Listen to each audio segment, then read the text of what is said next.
So this is an old movie called Munich, and it's about 11 Israeli Olympians who were playing in the Olympics in 1972 in Munich, Germany, when they were taken hostage by an organization called, a terrorist organization, called Black September terrorist organization. No different than your BLM, Weather Underground group. Yeah, back in the day, you know, Bill Ayers, his wife Bernadine Dorn, good buddies with Obama, yeah, who were blowing up buildings, same kind of group, yeah. People with no conscience. That's right, I said it, no conscience. So this whole Israeli thing with the Middle East has gone, it's the whole history, it's like since the beginning of time. So this was 1972. But this was botched every step of the way. So this man, he's obviously an actor, but he's playing somebody in the movie. He's a Mossad agent. Mossad is equivalent to our CIA. So after, I'll kind of backtrack here. So Golda Meir, who in my last video I said Margaret Thatcher. I didn't mean Margaret Thatcher. I was thinking Golda Meir, but I said the wrong name. I was talking about Golda Meir. She was the prime minister in Israel from 72 to 74 or 75, something like that. So she was the prime minister there during this. So because of and I'll show pictures in a minute, because of all of the botched jobs she did, not her,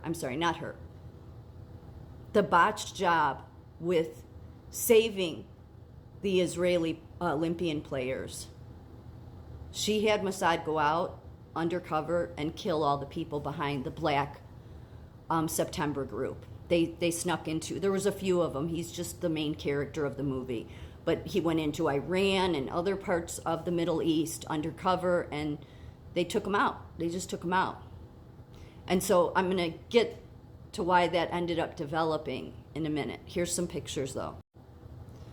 This was a famous picture. A masked member of the Black September terrorist group stands on the balcony of the apartment where the group held its hostages during the Munich massacre. Yeah. So one of the things is this was in Germany, so Germany was already worried about, oh no, how are we going to look? You know, that this is going on in our country given the Holocaust, right? But then they're carrying on the Olympics until I think it was some players who said, we need to put the games on hold, like there's a hostage situation going on. So there was that. Then there was the fact that the media reported, after everything, they reported that all of the 11 Israelis were alive, and they weren't. They were all killed. This is one of them that was killed, but just one of the many. I think he was the one that took, they tried to fight them off. And some of them got away from actually the beginning, a couple. But all the Israelis were killed, yeah. So this was just one of them. And I believe he's the one that was, they also castrated. Again, these are monster animals. They don't, what they want with Israel is to annihilate the Jews. They just changed their name to Hamas, Hezbollah, Black Liberation. It's the same. They're still all terrorist organizations. So obviously it ended up making international news,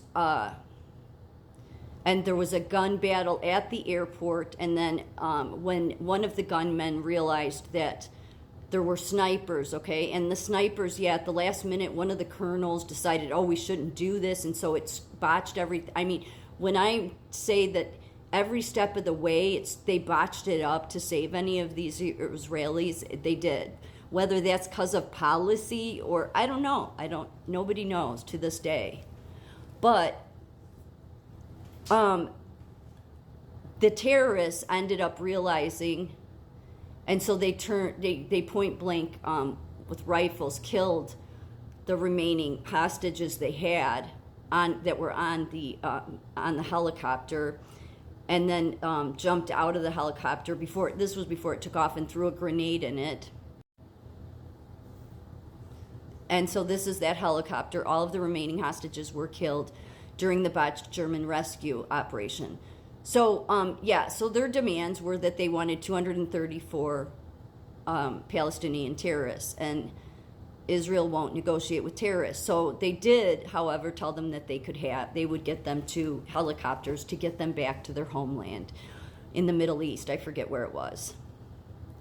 So the news went on to report that all of them were alive, and really come to find out, no, they were all dead. Bloodstains and bullet holes marked the places where the armed Palestinian terrorists killed 2 of the Olympians. The other 9 died just hours later. Yes, along the way, or on most in the helicopter before it had taken off. So that brings me to this, which is the movie. It's just another picture of the movie. But this movie, you struggle. You like, even after it's one of those movies you walk away and you're going back and forth in your mind. That is, if you have a conscience. What ended up happening is that Golda Meir. Let me show you a picture of her. This is Golda Meir. She was the Prime Minister of Israel. There was no justice, because even for those terrorists that died, and I think they all did, but there were many people behind it.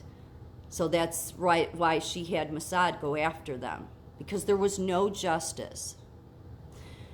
But even for the ones that died at the airport that day, the terrorists, I mean, their dead bodies were returned to their Arab home, and there were celebrations in the street and honoring. They were given the highest of honor, these men.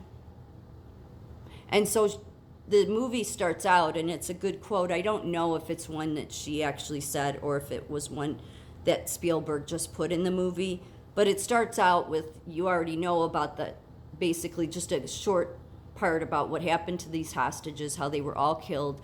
There was no justice. There was all this messing it up along the way. And then it shows her, whoever plays her in the movie, saying every civilization finds it necessary to negotiate compromises with its own values. And that's really what the whole movie ends up being about.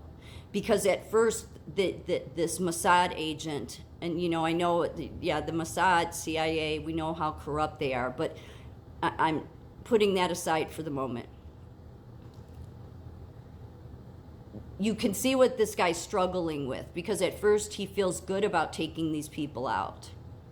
He does, because he only went in. There was several of them. They were Mossad agents, and they were going to get justice. And you can't blame them in a way, because there was no justice.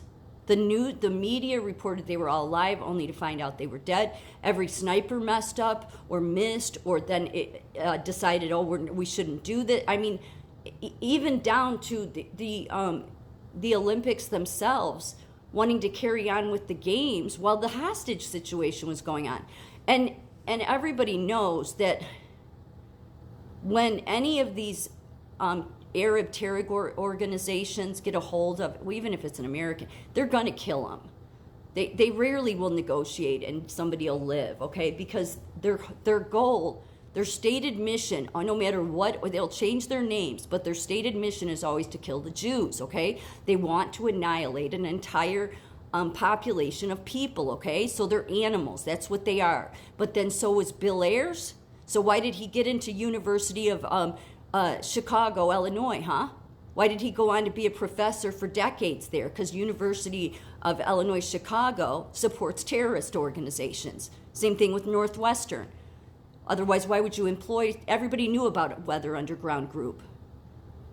But for whatever reason, the world we live in seems to side and protect these animals, and that's what they are. Because you'll notice something very clear about the differences here. Everybody wants to say Israel shouldn't do this, Israel shouldn't do that. Yet they're not saying they want to kill Arab people. They just want to live in peace. But not all the Arab people, these terrorist organizations, they do want to kill them. I'm gonna follow this up with a little bit more, because there's one other quote I want to show.